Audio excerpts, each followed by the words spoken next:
segment. It describes a little bit what God is like. We can't do that in 20 minutes, talk about what God is like totally and do justice to God. But I do want to share with you a little article written by Danny Dutton, age 8, in Chula Vista, California. And this is his description of what God is like. And I think for an 8-year-old, it's really pretty neat. This is what he says. One of God's main jobs is making people. He makes these to put in place of the ones that die, so there will be enough people to take care of things here on earth. God doesn't make grown-ups, just babies. I think because they are smaller and easier to make. That way, he doesn't have to take up his valuable time teaching them to walk and talk. He can just leave that up to the mothers and fathers. I think it works out pretty good. And he goes on to say, God's second most important job is listening to prayers.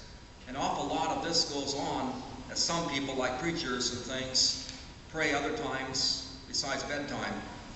God doesn't have time to listen to the radio or TV on account of this, as he hears everything, not only our prayers. There must be a terrible lot of noise going into his ears, unless he has some way to turn it off, of course.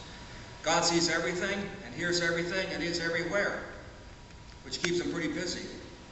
So you shouldn't go wasting his time by going over your parents' head and ask for something that they said you couldn't have. Atheists are people who don't believe in God. I don't think there are any in Chula Vista. At least there aren't any who come to my church. And he goes on to say, Jesus is God's son.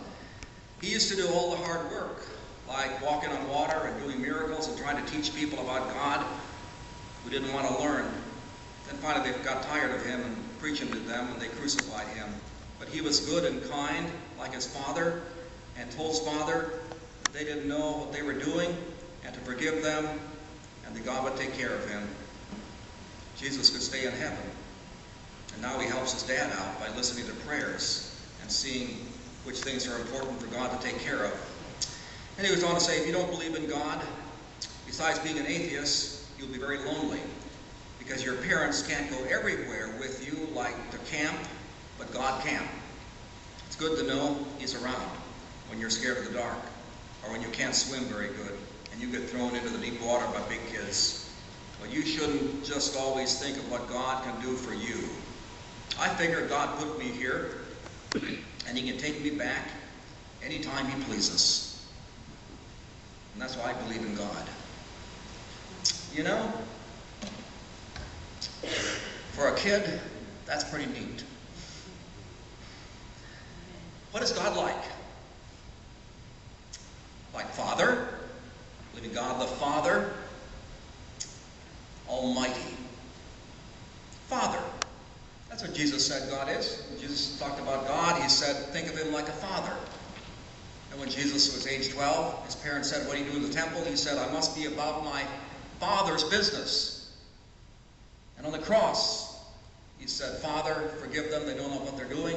He taught us in the Lord's Prayer to say, when you pray, come before God and say, Father. The Aramaic word is Abba, which means daddy. When you come before God, say Father. Now, so that was one way Jesus referred to God. Not the only way, but that was one way Jesus referred to God. He said, when you come before God, call him Father.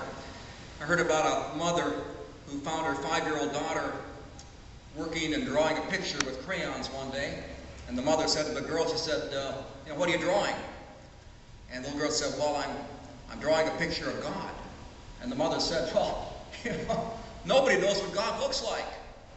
And the little girl said, well, when I get done, they will.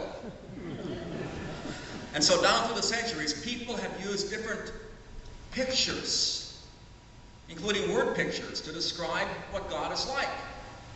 And one word that has been used by Jesus and is used in the Bible to describe God is Father. That's a figure of speech. That's a figure of speech.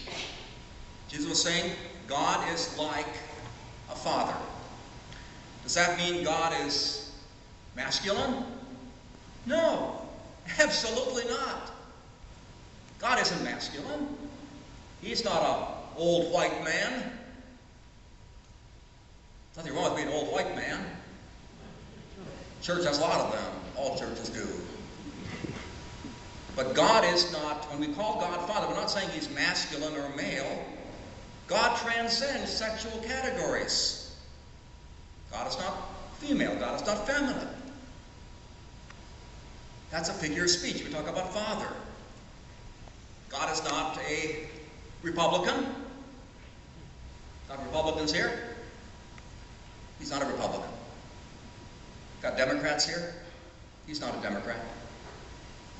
Any Tea Party people here? He's not a Tea Party member. He's libertarian. You see, God transcends all political categories. Is God white? No. Is God African American? No. Is he Hispanic? No. Is he Asian? No. Is he Scandinavian? No. Is he Polish? No. Is he Greek? No. God transcends all categories. Gender categories, political categories, cultural categories. That's what God is. You cannot capture him and put him in a box and say, aha, he's American.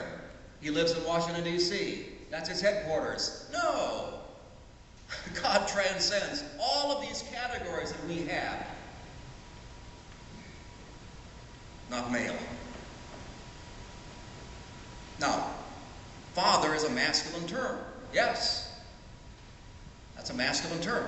But there are other parts of the Bible where God is described in feminine terms. Yeah. So we could describe God in either way, but Jesus said when you come before God, call him Father, and he is like a good father. He is like a good father. People have strange ideas about God. For some he's a jolly good fellow. For some he's a Santa Claus. For some he's a last resort. For some he's a policeman. For some he's a harsh, unlovable person.